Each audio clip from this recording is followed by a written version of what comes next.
Sementara itu pertarungan di atas masih berlangsung sangat sengit. Patke berhasil mengalahkan beberapa prajurit langit meskipun putra kedua Raja Naga ikut melawan. Patke dengan kekuatan penuhnya mampu membunuhnya.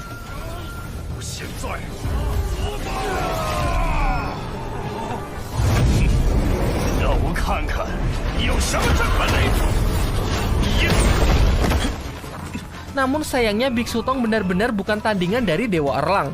Tubuhnya bahkan gemetar dan mengeluarkan keringat dingin karena ketekanan kekuatan Dewa Erlang yang luar biasa kuat.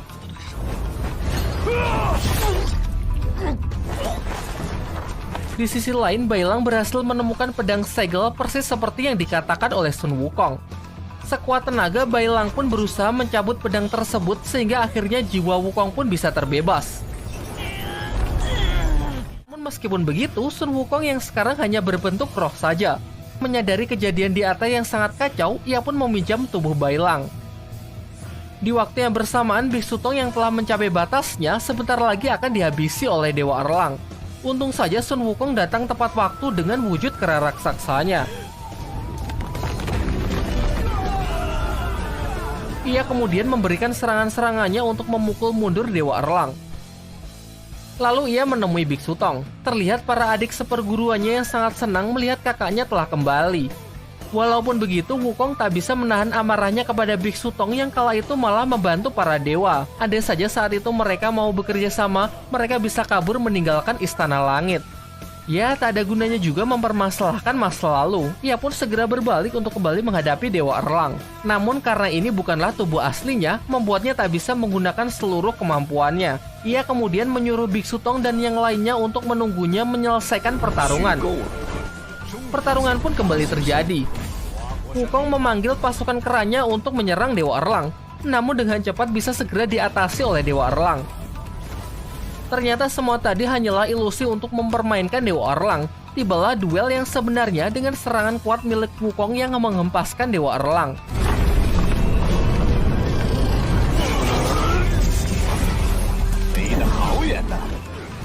Berulang kali mereka pun saling jual beli serangan.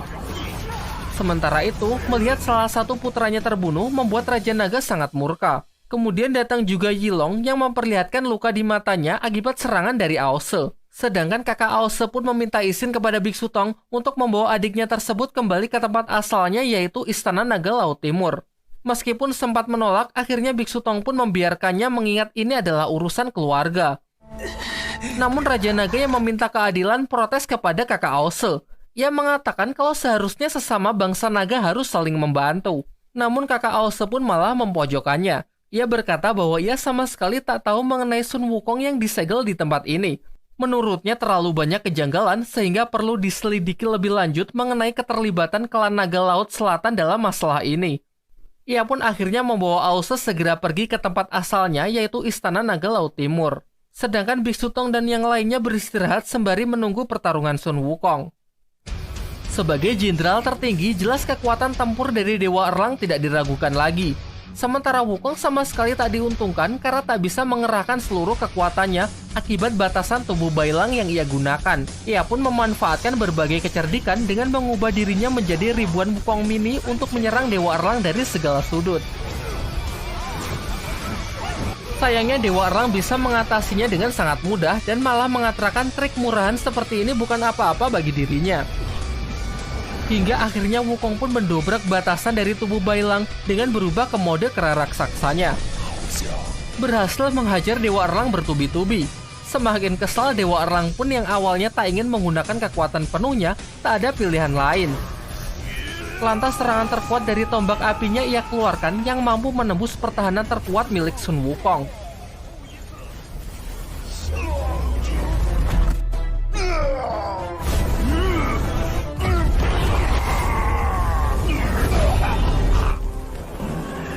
Akan tetapi, ternyata Wukong yang baru saja ia kalahkan hanyalah salah satu dari bayangannya. Sementara dirinya yang asli sudah melarikan diri dengan mengalihkan perhatian Dewa Erlang menggunakan jurus 1000 bayangan sebelumnya. Kini Dewa Erlang pun sangat kesal karena merasa sudah dibodohi. Ditambah lagi, Biksu Tong dan yang lainnya juga palsu karena yang asli sudah pergi dari tempat tersebut. Kekompakan mereka ternyata berkat pesan Sun Wukong yang ia katakan di perjalanan dulu.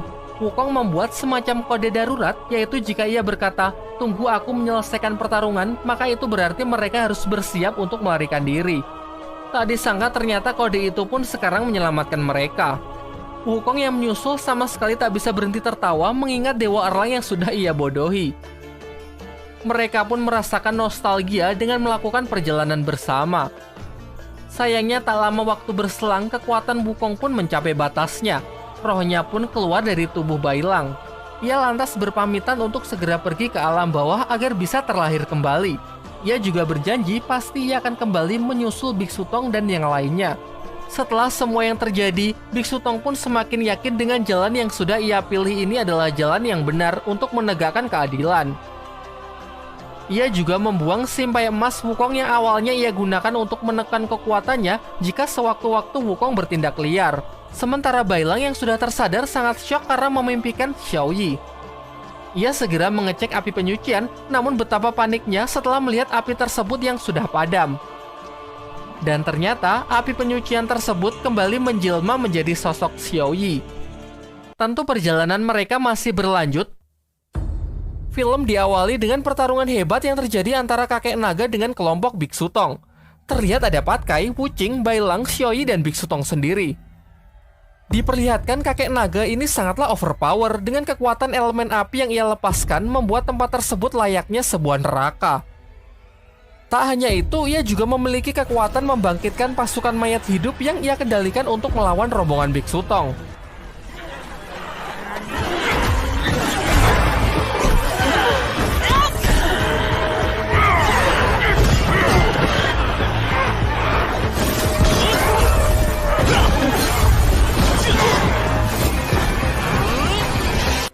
Pada awalnya semua bisa mengatasi zombie-zombie itu dengan sangat mudah. Namun keadaan pun menjadi semakin memburuk saat kakek naga turun tangan secara langsung. Satu persatu murid Biksu Tong pun dihajar tanpa ampun. Tak ada satupun petarung dari pihak Biksu Tong yang mampu menghentikan amukannya.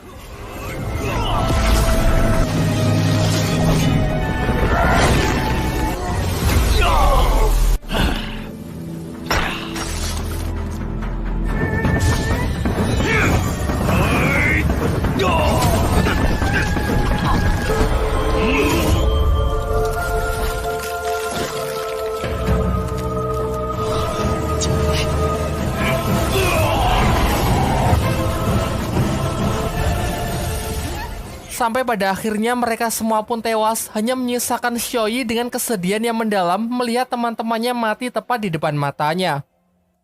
Syukurlah ketika ia membuka mata, semua tragedi yang baru saja ia lihat tak lain hanyalah sebuah mimpi buruk. Keesokan harinya mereka pun bergegas untuk melanjutkan perjalanan. Namun terlihat raut wajah Xiaoyi yang sangat gelisah mengingat mimpinya semalam yang ia takutkan merupakan sebuah ramalan dari masa depan. Ia berpikir kalau perjalanan ini terus berlanjut, maka Bailang dan yang lainnya mungkin saja akan dalam bahaya. Maka dari itu ia pun berencana untuk berpisah dan melanjutkan perjalanan sendiri-sendiri. Sementara itu, Bailang yang berhenti mendadak menyadari bahwa sudah berjalan selama 3 hari, namun masih saja mereka belum bisa keluar dari hutan ini. Patkai pun mulai cemas karena kini mereka telah memasuki jalan iblis. Ia berpikir seandainya ada Ause, pasti kita bisa meninggalkan hutan ini dengan cepat, mengingat Ause memiliki indera yang sangat tajam. Singkat cerita, mereka pun sepakat untuk beristirahat karena kabut yang semakin tebal dan hari juga sudah menjelang malam. Untuk mengatasi urusan perut, Xiaoyi pun menunjukkan kekuatan sihirnya yang bisa membuat berbagai macam hidangan lezat dengan cepat. Sembari menyantap makanan tersebut, Biksu Tong pun masih belum begitu paham mengapa Kaisar Langit sangat menginginkan api suci. Xiaoyi lalu menjelaskan bahwa api suci merupakan kunci dari keseimbangan cahaya dan kegelapan. Keseimbangan pun mulai terganggu saat dirinya diambil dari tempat asalnya. Kebencian pun mulai menumpuk di hati setiap manusia, keadaan akan semakin memburuk jika dirinya tak segera dikembalikan. Dengan penuh semangat, Patkai pun berjanji bahwa kita pasti akan mengembalikan Xiaoyi ke tempat asalnya agar bencana dapat dihindari. Akan tetapi Xiaoyi tiba-tiba mengatakan kalau mulai dari sini kita akan berpisah karena ia ingin berangkat sendiri. Ia merasa sudah cukup kuat untuk tidak lagi bergantung kepada Bailang dan yang lainnya. Bailang yang merasa khawatir awalnya tak ingin membiarkannya. Namun Biksu Tong berkata lain dengan menghormati keputusan Xiaoyi yang ingin melanjutkan perjalanan seorang diri. Sementara itu, di Kerajaan Langit, Sang Kaisar sangat murka atas kegagalan para prajurit langit merebut api suci. Bahkan Dewa Erlang yang digadang-gadang sebagai dewa terkuat pun tak mampu menyelesaikan tugas yang ia berikan tersebut. Di sini diperlihatkan Dewa Sangsin yang mulai tertekan dengan sikap Kaisar Langit yang mulai berlebihan. Ia bahkan tak diberitahu mengenai jiwa Sun Wukong yang disegel di Laut Cina Selatan. Akan tetapi Kaisar Langit malah mengatakan sejak kapan ia harus membicarakan terlebih dahulu setiap keputusan yang ia ambil. Ia lalu menegaskan untuk segera menyebarkan kembali perintah untuk merebut api suci kepada seluruh pasukan terbaik di Kerajaan Langit. Setelah keluar istana, Dewa Sangsin pun kembali mengingat perkataan Dewa Rulai mengenai sikap Kaisar Langit yang mulai berubah dan melenceng jauh dari jalan kebenaran. Kemudian kita pun dibawa flashback ke masa lalu saat semuanya masih baik-baik saja. Kala itu dirinya rutin menjadi rekan sparring dari Dewa Rulai.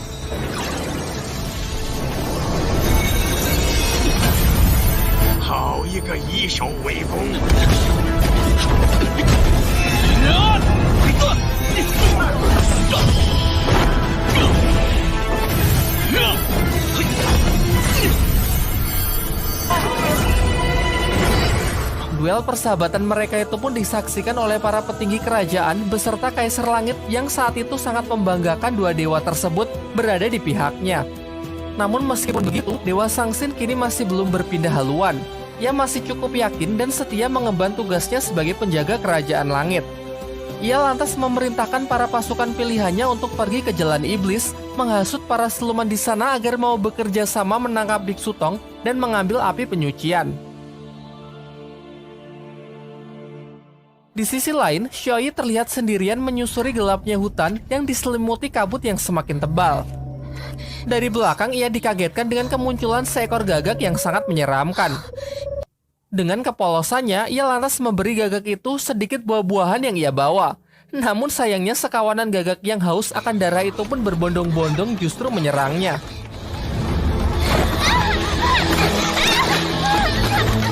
Untung saja Bailang datang membantu mengusir para hewan tersebut, yang diikuti rombongan Biksu Tong yang ternyata sudah mengikuti Xiaoyi dari awal semenjak mereka berpisah.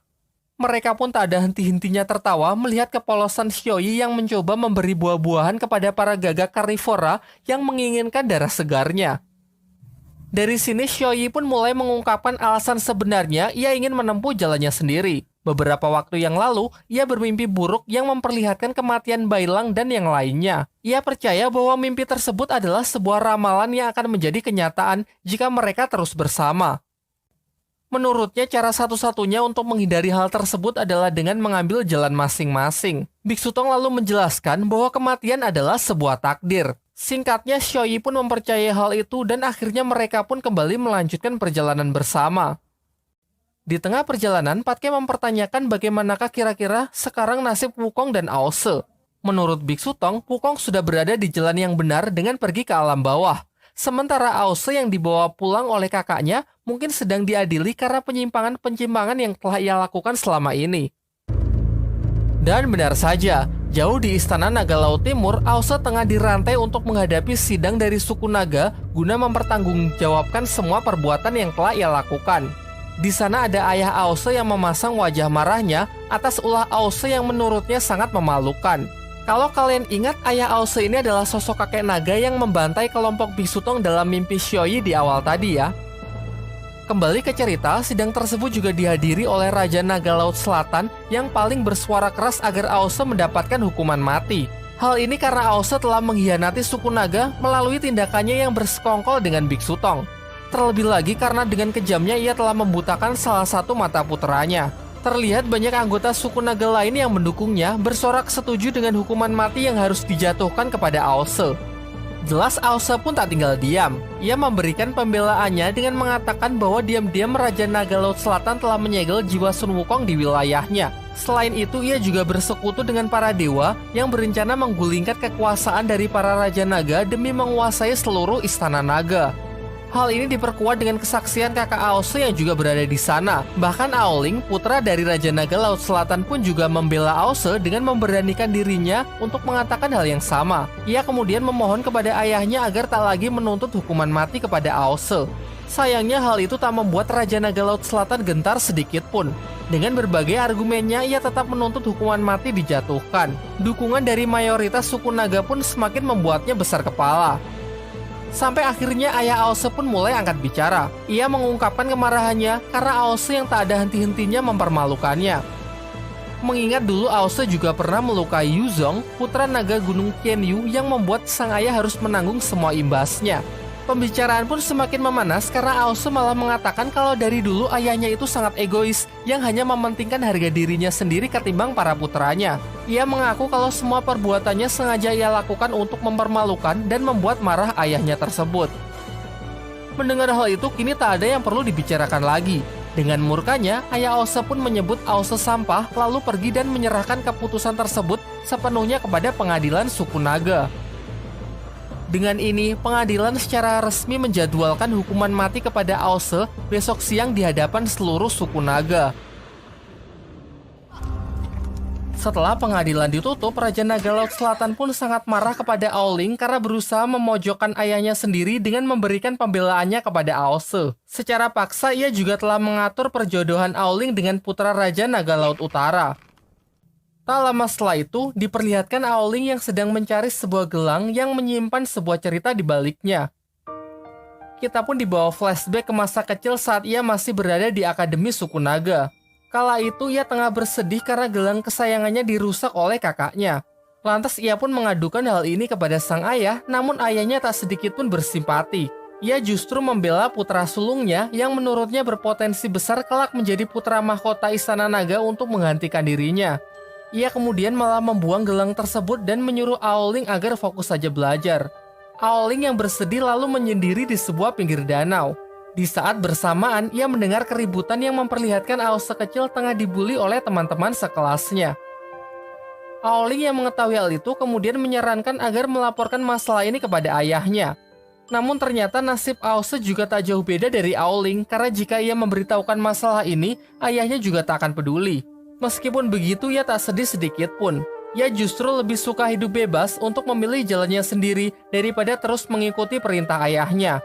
Kemudian Aose mengambil gelang Aoling yang dibuang ke danau dan berpesan agar hidup sepertinya, bebas tanpa dipengaruhi oleh siapapun. Sayangnya sampai sekarang Aoling tidak punya cukup keberanian untuk melakukan hal tersebut. Setelah mengingat semua itu, ia pun membulatkan tekadnya demi mengikuti kata hatinya untuk melakukan pengkhianatan demi membebaskan Aose.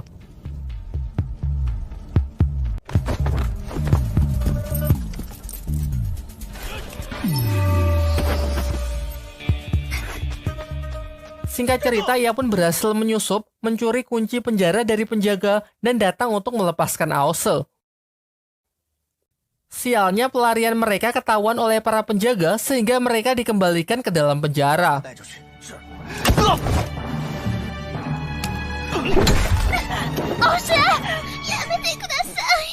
Di tempat lain, Xioi yang sedang tertidur nampaknya masih dihantui mimpi-mimpi buruk yang ia percaya menjadi sebuah pertanda dari masa depan. Kini tibalah saatnya kita mengikuti perjalanan Sun Wukong yang telah sampai di dunia bawah. Di sana ia langsung disambut oleh para pasukan hantu yang ingin mengambil energi kehidupan miliknya.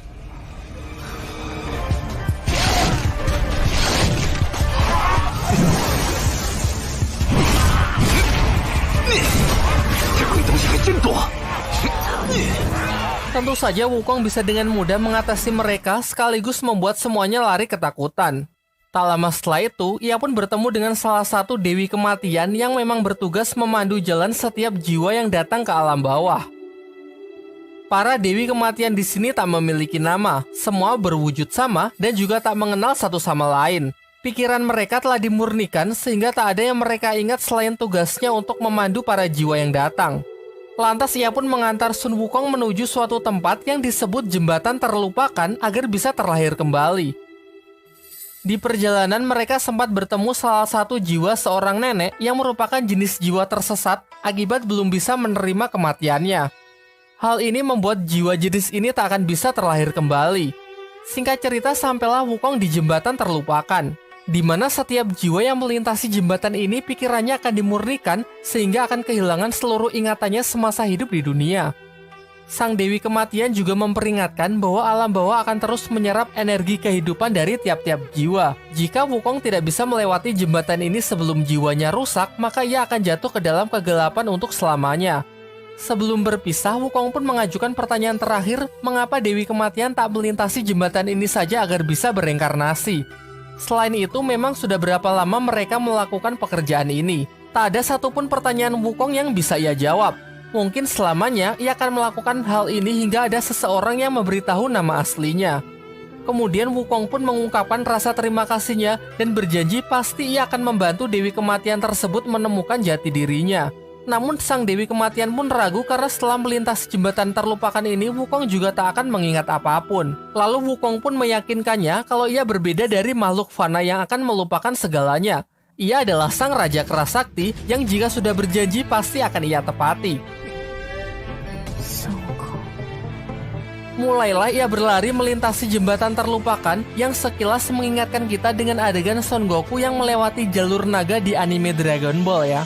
Di tengah perjalanan ia sempat dibingungkan dengan jalur di depannya yang bercabang. Ia kemudian melihat sebuah bola cahaya yang bergerak melintasi salah satu jalur sehingga ia memutuskan untuk mengikutinya.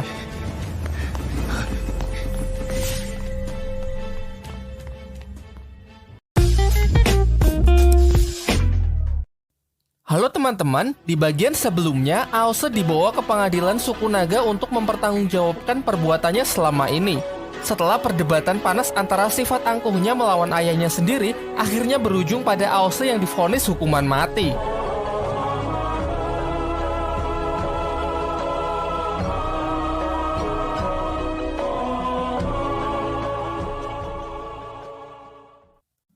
Aose yang sudah tidak bisa mengelak dari hukuman mati dibawa ke sebuah puncak gunung tempat ia akan dieksekusi.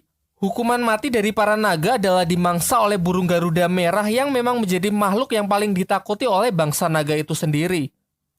Sebelum ditinggal pergi, Aose berusaha memprovokasi Ao Yilong agar menyaksikan kematiannya dengan harapan Aose bisa membalikan keadaan. Namun sayangnya tak semudah itu. Dengan kejamnya, ia malah menusuk Aose dan segera pergi setelah merasakan hawa keberadaan dari Garuda Merah.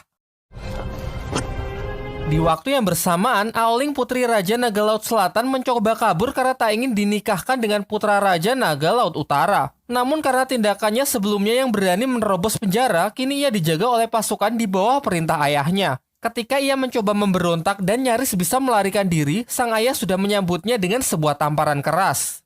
Ayahnya pun dibuat sangat marah dan memerintahkan pasukannya agar lebih memperketat penjagaan sampai putra Raja Naga Laut Utara datang.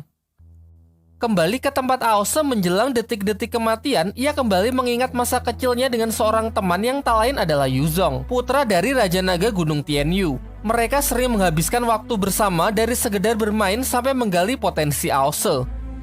Yuzong merupakan anak yang sangat berbakat di suku naga sekaligus satu-satunya orang yang sama sekali tak memandang rendah Aose. Suatu ketika, Yuzong menceritakan mengenai Garuda Merah yang menjadi musuh terkuat dari suku naga sejak ribuan tahun silam. Kekuatan dahsyat dan pertahanan super kuat membuat Garuda Merah sangat ditakuti oleh bangsa naga. Menurut legenda, hanya ada beberapa orang yang bisa mengalahkan monster tersebut yang menjadi pencapaian terbesar bagi kaum naga. Yuzong lalu mengungkapkan bahwa suatu hari ia ingin pergi ke tempat itu untuk mengalahkan burung raksasa tersebut yang akan menjadi kebanggaan tertingginya. Ucapannya tersebut juga memotivasi Aose agar kelak bisa menjadi lebih kuat dan bisa melakukan hal yang sama.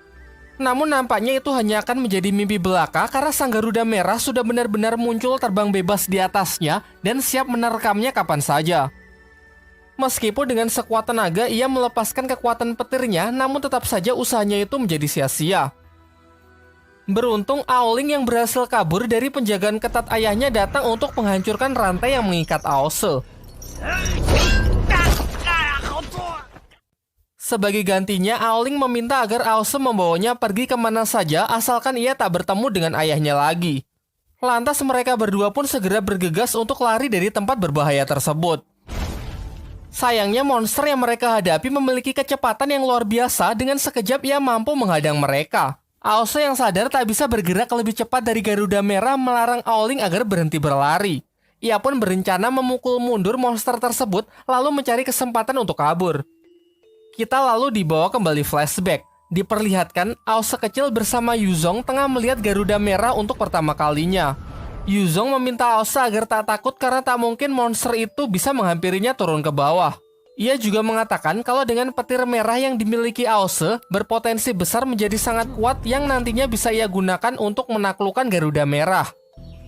Semenjak saat itu, Aose selalu memikirkan perkataan dari sahabat baiknya tersebut.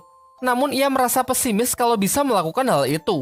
Mengetahui Aose yang memiliki keinginan mengalahkan Garuda Merah dimanfaatkan oleh anak di akademi yang ingin mencelakainya. Ia pun membual dengan menunjukkan sebuah bulu burung lalu mengatakan kalau bulu itu ia cabut dari tubuh Garuda Merah. Kini setelah mendapatkan bulu tersebut, ia sudah diakui sebagai naga yang pemberani. Aose yang sangat polos dengan mudahnya mempercayai cerita tersebut. Melanjutkan cerita bohongnya, anak jahil itu kemudian mengungkapkan cara ia mendapatkannya, yakni saat fajar Garuda Merah akan keluar untuk menikmati sinar matahari pagi, lalu tertidur sejenak sehingga saat itulah waktu yang tepat untuk mencabut bulu di tubuhnya. Malam harinya, Aose pun memutuskan untuk melakukan hal yang sama. Karena dorongan untuk membuat bangga serta membuktikan dirinya kepada sang ayah, anak-anak lain dan juga teman baiknya Yuzong. Sebelum fajar, berangkatlah ia ke puncak gunung untuk mencari Garuda Merah. Sementara itu, teman-teman jahatnya tertawa puas setelah mengerjai Aose dengan cerita palsu dan sebuah bulu yang sebenarnya hanya bulu ayam yang disusun sehingga terlihat besar. Untungnya Aoling mendengar pembicaraan mereka. Lantas ia pun segera memberitahukan masalah ini kepada Yuzong. Aose yang ingin diakui sebagai naga pemberani mulai panik karena ternyata Garuda Merah tidak tertidur, justru siap menerkamnya.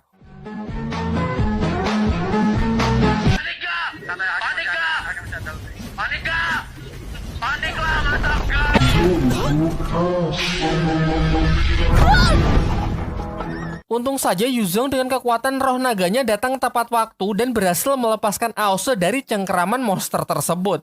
Ia pun memarahi Aose yang sangat bodoh dengan mempercayai cerita konyol yang mengatakan Garuda Merah akan tertidur. Kemudian ia menyuruh Aose supaya segera pergi. Sementara ia akan menjadi pengalih perhatian dengan melawan Garuda Merah tersebut sendirian. Dengan kekuatan penuhnya, Yuzong berhasil memukul mundur Garuda Merah dan Aose memiliki kesempatan untuk membawanya lari dari tempat berbahaya tersebut. Setelah tiba di istana, Raja Naga Gunung Tianyu pun sangat syok melihat putranya kembali dengan luka yang sangat parah. Sementara Aose yang menceritakan niatnya untuk mengambil bulu Garuda Merah benar-benar mendapatkan amukan dari sang ayah karena telah membahayakan putra dari temannya. Ia pun tak bisa mengontrol emosinya dan berniat membunuh Aose. Untung saja Raja Naga Gunung Tianyu beserta beberapa prajurit berhasil meredam amarahnya. Namun, walaupun selamat, seketika mental Aose pun benar-benar terguncang mengalami situasi seperti ini. Kembali ke cerita utama, sekuat tenaga Aose pun mengeluarkan kekuatan petirnya untuk melancarkan serangan, namun serangannya tak berefek apapun karena Garuda Merah memiliki durability yang sangat besar, membuat Aose sangat kewalahan menghadapi burung Garuda tersebut.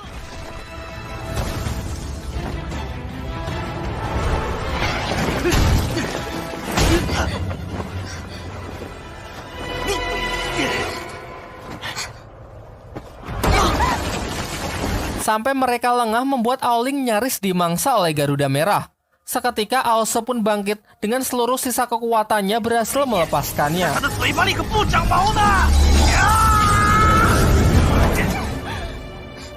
Serangan kuatnya sejenak memberikannya waktu untuk segera kabur sambil menggandeng tangan Aoling. Sayangnya tiba-tiba Aose tak lagi merasakan tangan Aoling. Dan benar saja karena Aoling telah tertangkap yang kemudian langsung ditelan hidup-hidup oleh sang Garuda Merah. Menyaksikan hal itu membuat Aose benar-benar terpukul. Keadaan pun kian memburuk karena 3 monster sekaligus datang mengepungnya. Sontak emosi Aose pun memuncak karena telah kehilangan salah satu orang yang sangat ia percaya.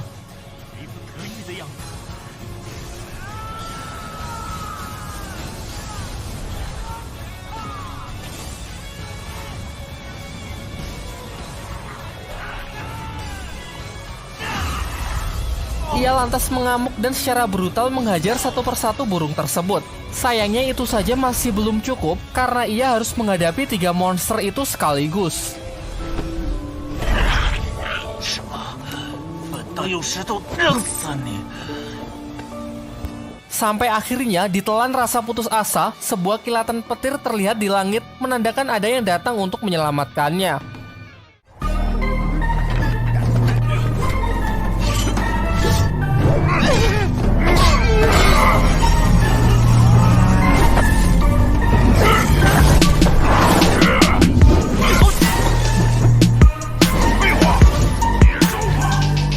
Diperlihatkan kekuatan dan kecepatannya mampu mengimbangi semua